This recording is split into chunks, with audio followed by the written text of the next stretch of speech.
Welcome to the Great Detectives of Old Time Radio. From Boise, Idaho, this is your host, Adam Graham. If you have a comment, email it to me, box13@greatdetectives.net. Follow us on Twitter at Radio Detectives and check us out on Instagram. Instagram.com/Great Detectives. If you're enjoying the podcast, please follow us using your favorite podcast software. And I do want to go ahead and highlight our other podcast. In particular, today I'm talking about Public Domain Video Theater. It's the video companion to this podcast, and we play a public domain television show or movie twice a month. Currently, we are going through the Bulldog Drummond film series, and we're also playing episodes of Racket Squad. So check that out over at videotheater.greatdetectives.net or on our YouTube channel. But now it is time for this week's episode of Bulldog Drummond. The original air date, September 10th, 1945, and the title is Murder in the Death House.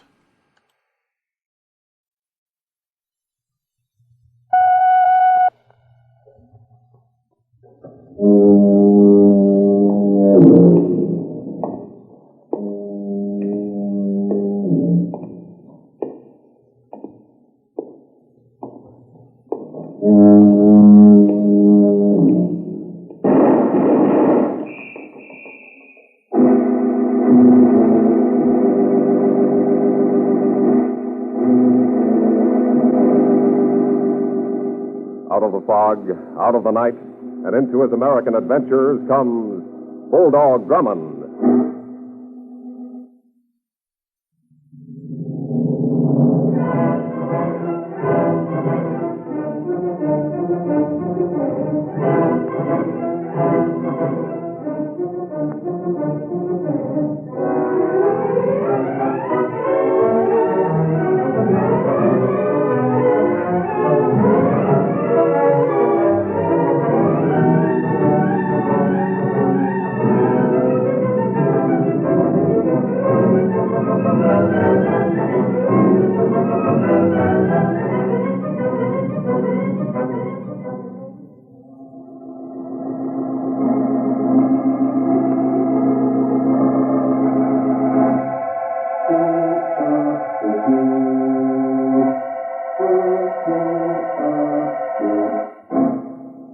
Now, to tell us about our newest adventure, here is Bulldog Drummond.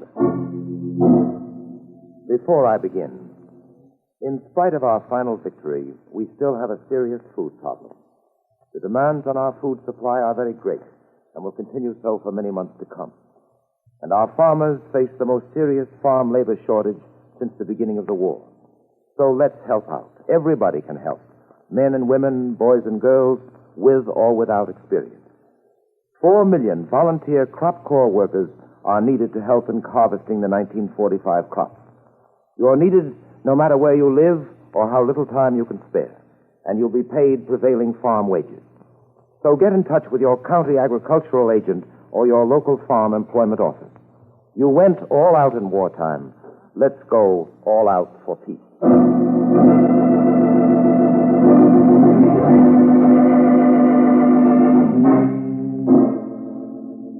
I call this story Murder in the Death House.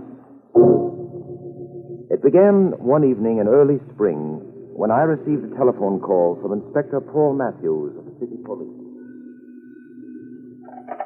Captain Drummond's residence.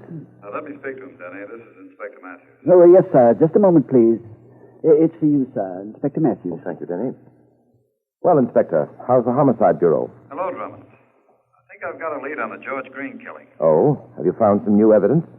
Possibly, but I'm not sure yet. Monty Blair, who's in the death house awaiting execution, is asking to see me. He says he'll tell who killed Green.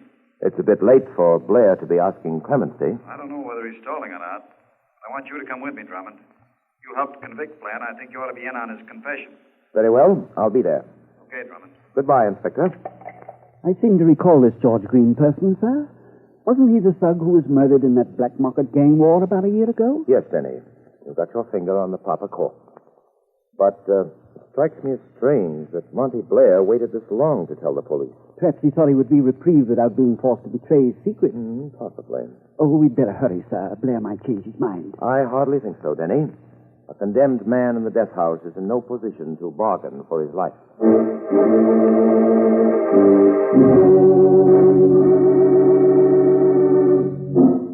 The death house begins directly down that guard door, Drummond. Oh? Where's the guard stationed, Inspector? There's one on the other side of the gate. That's a rather peculiar arrangement. Why?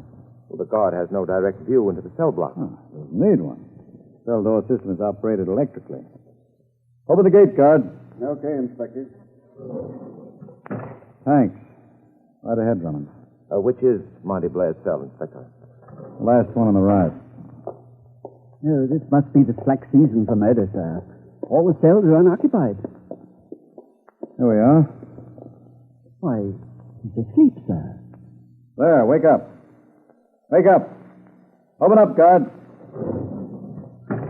Guard opened the door from his control panel. Oh, I see. Blair, wake up. I'll get him up. Come here, you. No, wait, Inspector. What is it? Look at him from this side. Good heavens, sir. There's a knife in his chest. Yes. Some self-appointed executioner got here before us. Monty Blair has been murdered.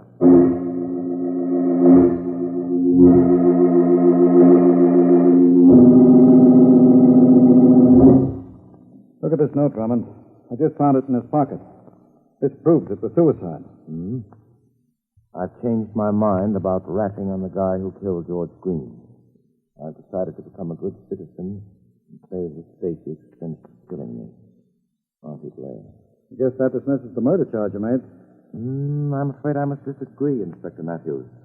The evidence in this cell is quite to the contrary. Why, the note itself shows it was a forgery, sir. Precisely, Denny. It's printed, not written, with a heavy red crayon. What does that prove? We've just searched this cell, Inspector. Did you find a red crayon? Well, no. Furthermore, it doesn't make sense that Blair would send for you in the hope of having his death sentence commuted and then commit suicide. No, Inspector Matthews, Blair was murdered. By the man who killed George Green? Yes, Denny. Now, there's an inviting case for you, Inspector. You'll solve 2 murders by arresting 1 man. And all I have to do is to find him. Who were the principal suspects in the Green case? Rocky Stebbins and Nick Marino. Stebbins was the boss of the mob Green belonged to, and Marino was a rival racketeer. How was Green killed? He was stabbed. They found his body on a dirt road about 10 miles from here. That's interesting. Both men were killed by the same type of weapon. Drummond, conceding that Blair was murdered, I don't think you'll have to bother with the case. My department can handle it. Oh, but, Inspector, this case is too intriguing for me to leave. It has all the elements of an absorbing adventure. Well, not necessary, really. We're quite capable of handling the whole affair. I've no doubt of that, Inspector Matthews, but we won't get in your way. We'll conduct an entirely independent investigation. Well, all right. Thank you, Inspector. Come along, Denny. We've got 2 social calls to make. Rocky Stebbins and Nick Marino. Perhaps we can supply the death house with a replacement for Monty Blair.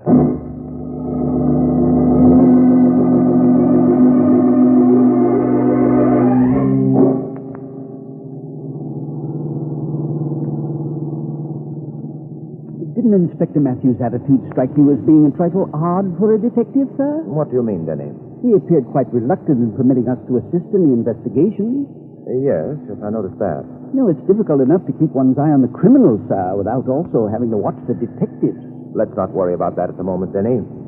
I want you to look up Nick Marino at the Royal Cafe on 1st Street. I understand he owns the place. In the meantime, I'll pay a visit to Rocky Stebbins. You can phone me there.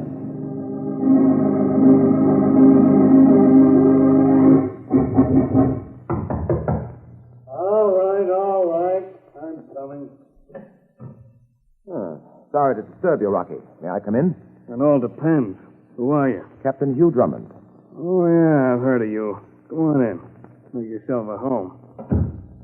Well, going on a trip, Rocky? No, I just got back. Matter of fact, my plane landed at the airport about half an hour ago. Oh, really? Well, I'll be leaving then, Rocky. Now, wait a minute, Drummond. What's the gag? It's quite simple, Rocky. Someone murdered Monty Blair in his cell about half an hour ago. You and Nick Marino are the principal suspects. But your alibi and, of course, the plane passenger list lets you out. I guess that puts old Nick behind the 8-ball. Oh. Hello? Hello, is Captain Drummond there, please? Yeah, sure. Just a minute. For you. Thank you. Hello? Sir, I've just left the Royal Cafe. Nick Marino wasn't there. We've got to find him, Denny. I think he may be our man. Oh, I know where he is, sir. Good work. What's the address? The city prison, sir. He's been there for 2 weeks.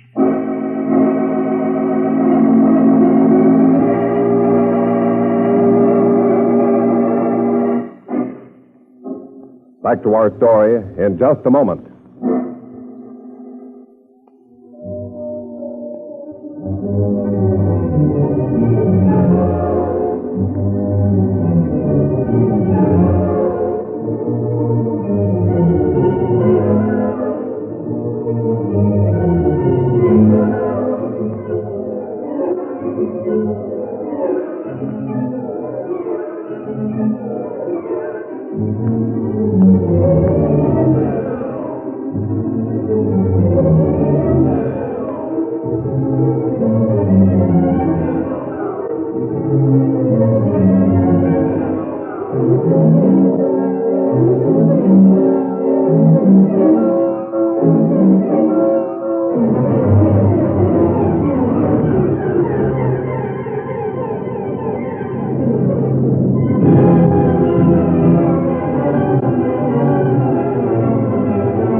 And now, back to Bulldog Drummond.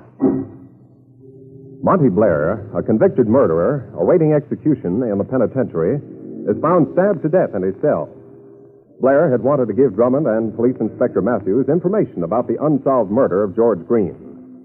After Matthews reluctantly permits Drummond and Denny to investigate the murder, they discover that both of the suspects have ironclad alibis. We find Drummond in the apartment of Rocky Stebbins, one of the suspects. What's the matter, Drummond? Bad news? Yes, Rocky, for both of us. Your alibi requires a little checking. It appears that Nick Marino has a better one than yours. Oh, yeah? What's his angle? He's been in the prison for the past 2 weeks. Perfect place for that crook. I'm surprised the cops got anything on him. Rather fortunate for Marino to have such an excellent alibi, Rocky. Oh, I don't know, Drummond. Men have gotten out of jail cells before. That's an interesting observation. First-hand experience, I presume. Yeah, sure. I'm wanted in all the 48 states. Sorry, pal, I don't think I can be of any help. Take a tip and pay a visit to my competitor in his new boarding house. Very well, Rocky. I'll work on the case alphabetically. Marino's ahead of you in that respect. Don't bother coming back, Drummond. I won't be around. Oh, no trouble at all, Rocky. I'll make myself right at home. Let's hope it'll be just a social call.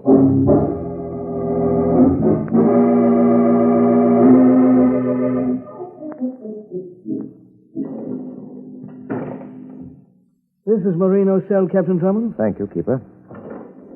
I'll be at the gate when you're ready to leave. Who are you? I'm Captain Drummond. This is Denny.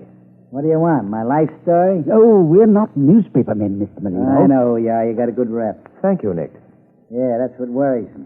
We'd like to talk to you about a friend of yours. Me, Monty Blair, I know all about it.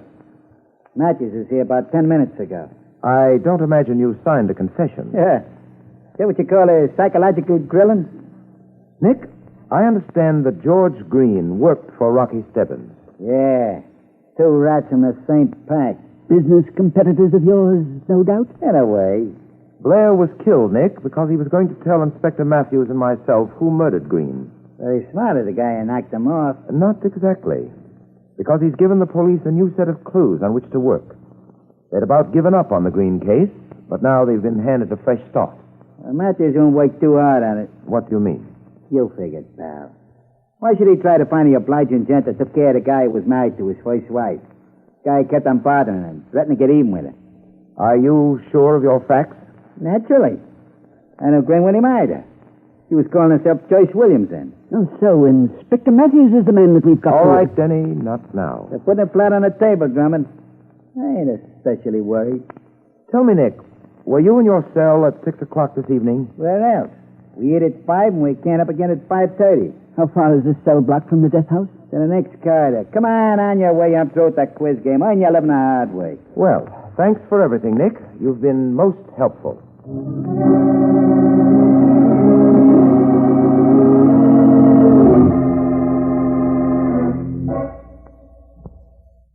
Then you're positive that Marino was in his cell at 6 o'clock? Definitely, Captain Drummond. I was the guard on duty at that time.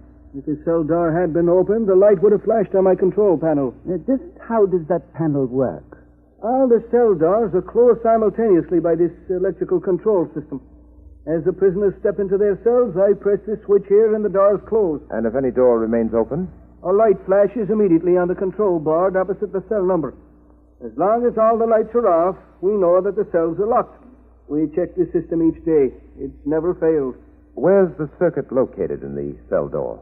There are 2 outlets in each door, at the top and at the bottom. When the door slides against the wall, the circuit is complete. Quite an efficient system, sir, isn't it? As long as the control panel is kept under proper maintenance, Denny. Marino's door was closed at 6 o'clock, Captain Drummond. I can guarantee that. Tell me, how's his behavior record? Well, no, he's been a model prisoner ever since he came here. For a burglary sentence, we expected more trouble. What prison detail has he been assigned to? See, now, he was in the electrical shop for a while, but he's in the laundry now. I see. Well, that about covers all we can do here, Denny. The next guard is due on in about half an hour, Captain. If you'd like to come back later. Thank you very much. We may have to return for another debate with our friend Nick. Now, Denny, let's ask Inspector Matthews if he's beaten us to the murderer.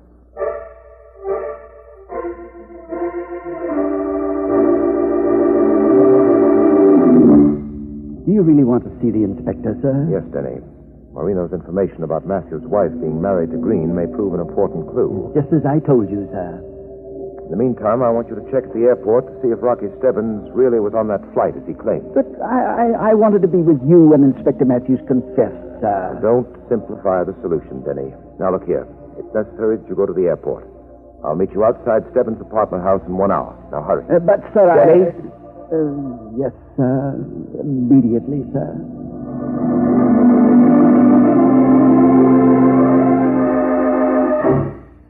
Prison guard phoned me to say you've been questioning Marino. Any luck?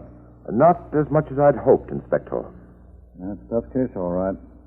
Take my advice, Drummond. Forget about it.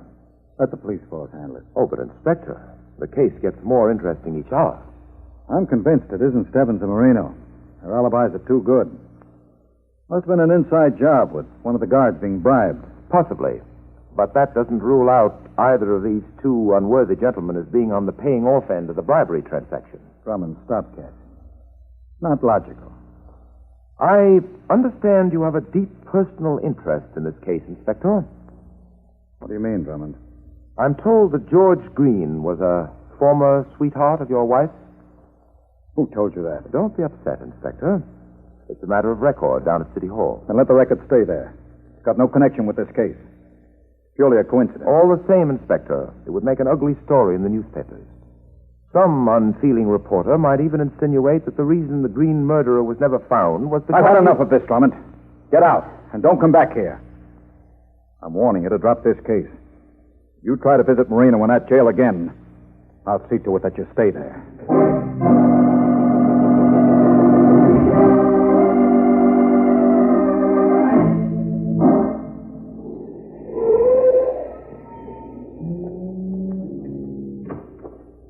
Captain Drummond.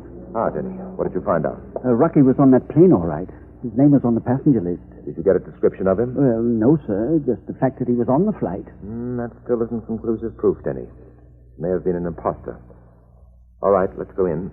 Perhaps Mr. Stebbins is longing for companionship. Shall we walk up, sir? Oh, no, Denny. The elevator's much more convenient. Oh, it's the self-starting kind, sir. 3rd floor, Denny. About your theory on Inspector Matthews, you may conceivably have something, Denny. Our audience together was quite a stormy one. Can't we have him arrested? I don't know. That's the apartment over there. Oh. Well, shall I knock, sir? It won't be necessary. The door's not locked. It's quite dark in here, sir. There's a light switch on the rear wall. Oh, my word, sir. The light, Denny, the light. It's an improvement, sir. Now I can search the apartment much more accurately. But first, lower the shades. The light can be seen from the street. Then you can begin going through that desk in the corner. Marino said Stebbins was an active blackmailer. Perhaps we can find some interesting correspondence. Now, let's see. This table might be worthy of a glance or two. There's nothing over here, sir. Never mind, Denny. Never mind. I think we have it. Yes, what is it, sir? Look at these letters. They're all addressed to George Green, and they're signed Joyce. Why, that's the first name of Inspector Matthews' wife. Marino told us that, sir. I believe the full name was Joyce Williams. Yes, that's right, Denny.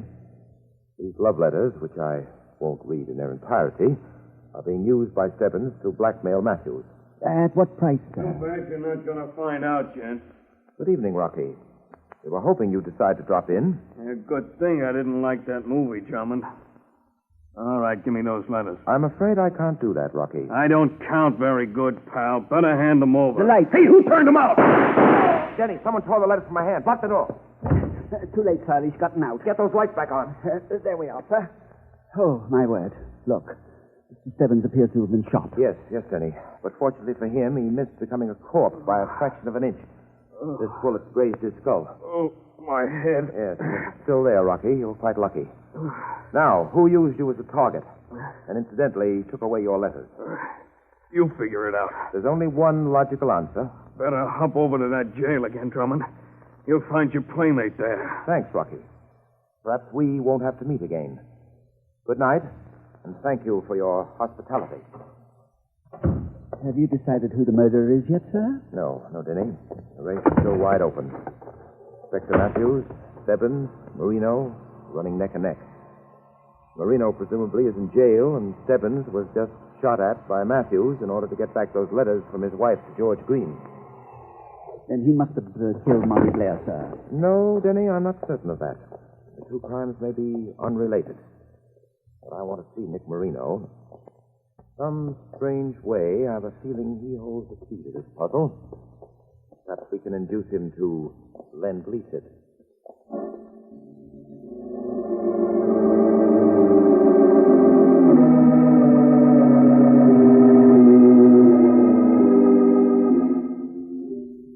There's his cell, sir. Yes. Fortunately, Inspector Matthews neglected to leave word at the gate that we weren't to be admitted. Oh, they've opened his door for us, sir. Control panel's still working. Well, Drummond and Denny. Got your murderer yet? No, Nick. We thought you'd like to help us out. Have you a piece of red crayon by any chance? I'm sorry, pal, but I threw away my paint set a couple of years ago. Look, it's pretty late. Come on, get home and let me sleep. Let me look at this bed for a moment, will you? Hey, get away from there. Well. This is a dangerous sleeping arrangement, Nick. The front two legs come off quite easily. What's it to you? It's my skin, not yours. A most unfortunate arrangement for you, Nick. For now I know how you got out of this cell to murder Monty Blair.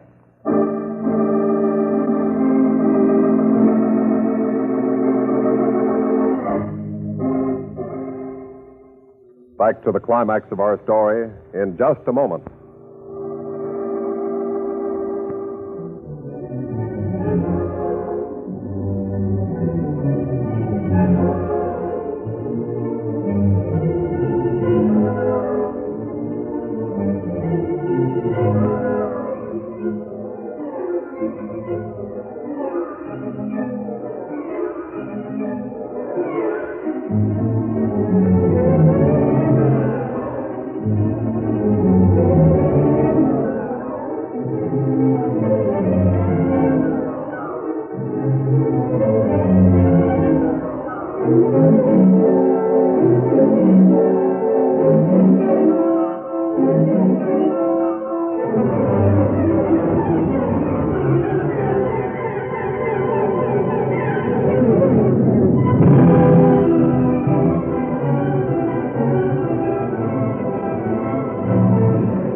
now, back to Bulldog Drummond.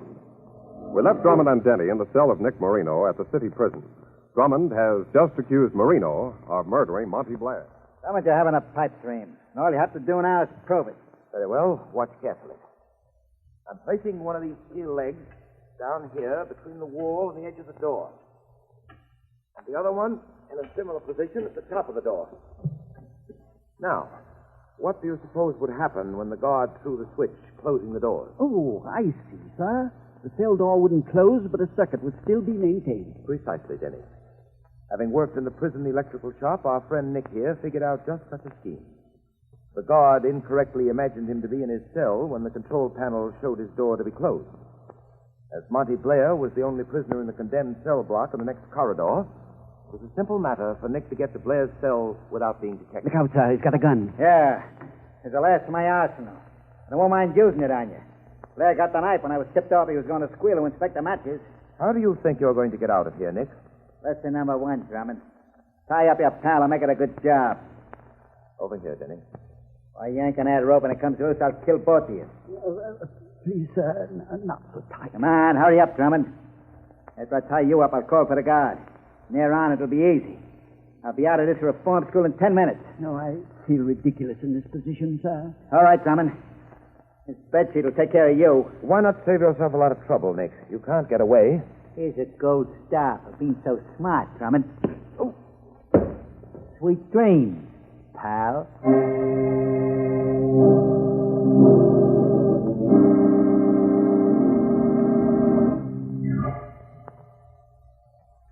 How's your head feel, Drummond? Oh, it's a trifle sore, Inspector, but rapidly resuming its normal size. That was a very clever knot you made in tying me up, sir. Yes, Denny. You got free just in time to summon help. We caught Marino just as he was about to ride through the front gate. He had the guard as a hostage. Did you burn those letters you took from me in Stebbins' apartment this evening? Well, then you know it was me. It had to be, Inspector. Frankly, I'm inclined to forget the whole matter. Thanks, Drummond. That rat Stebbins was blackmailing my wife. Thank heavens it's all over now.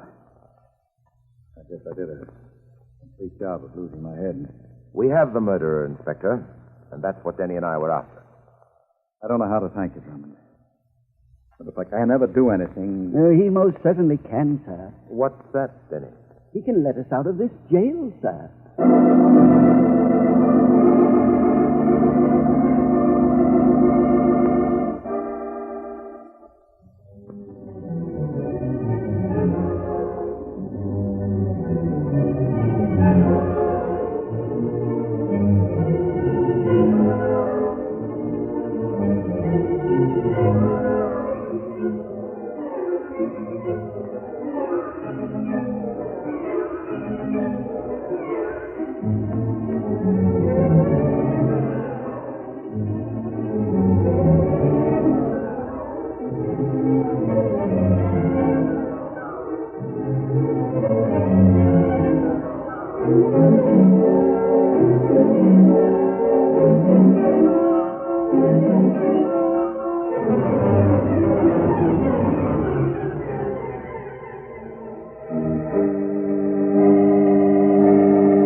And now, here is Bulldog Drummond to tell us about next week's story. In a crucial baseball game, with 30,000 people looking on, a star pitcher is shot and killed. Later, another pitcher is stabbed to death. And a base runner is stricken with a strange case of heat frustration. With the slightest of clues to work from, Denny and I managed to bring the killer to justice. I call the story Death on the Diamond. Be sure to listen, won't you?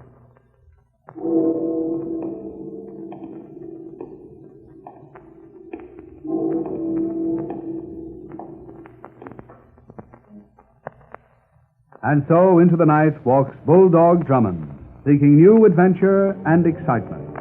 The next adventure with Bulldog Drummond will be heard over most of these same stations next week at this same time.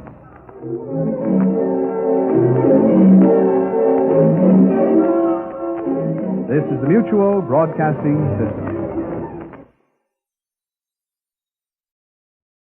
Welcome back. An interesting case, relatively rare to have the policeman be a suspect in a Golden Age detective program.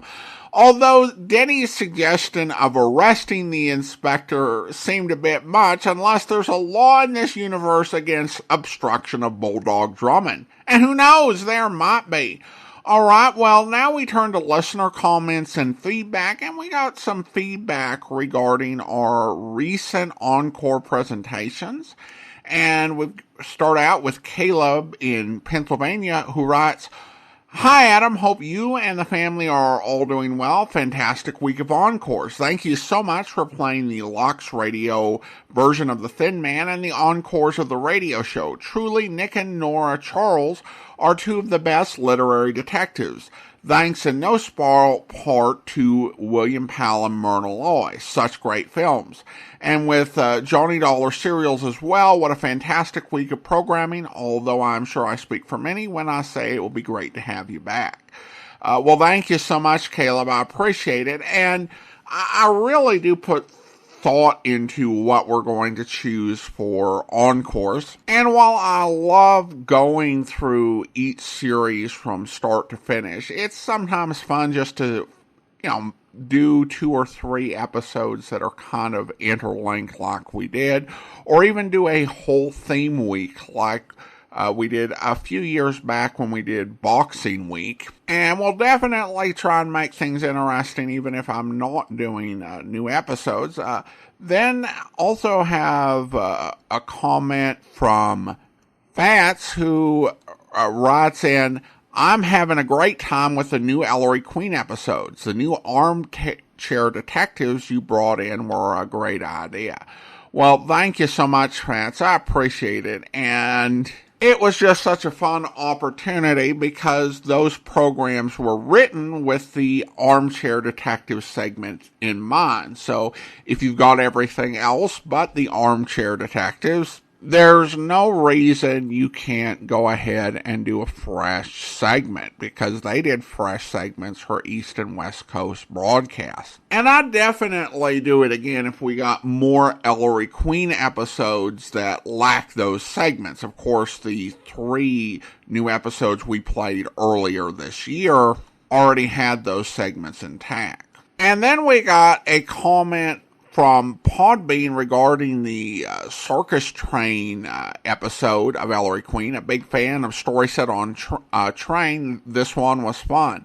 Well, thanks so much. Reading your comment, the only regret I had is I just realized that if I do either a train-themed or circus-themed week of replays, I probably could not use that. But I think we've got enough train and circus themed episodes that we could easily get a week together regardless. But thank you so much. Appreciate the comments. Now I do want to go ahead and thank our Patreon supporter of the day, and I want to go ahead and thank GBO. GBO has been one of our Patreon supporters since December 2022, currently supporting the podcast at the Shamus level of $4 or more per month.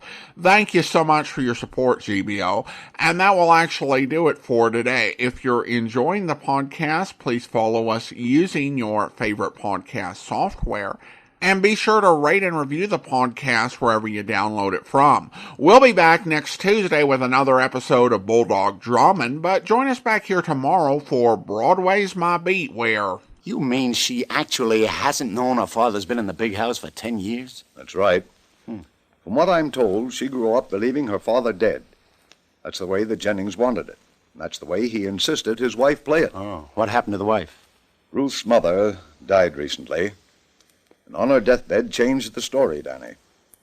Said Jennings was alive and somewhere in New York, but she still kept the real truth from the girl. How old is the girl now? She's 20. She was 10 when all this happened. Judge, what is it you want me to do? Danny, I want you to talk to them both. Now, a daughter wants her father. The father prefers to be dead, his past unrevealed, so his child won't be stigmatized. He's paid his debt and feels that the law owes him this one request. Now, where is our responsibility, Danny? It's a hard decision. I hope you'll be with us then. In the meantime, send your comments to box13@greatdetectives.net. Follow us on Twitter at Radio Detectives and check us out on Instagram, instagram.com/greatdetectives. From Boise, Idaho, this is your host, Adam Graham, signing off.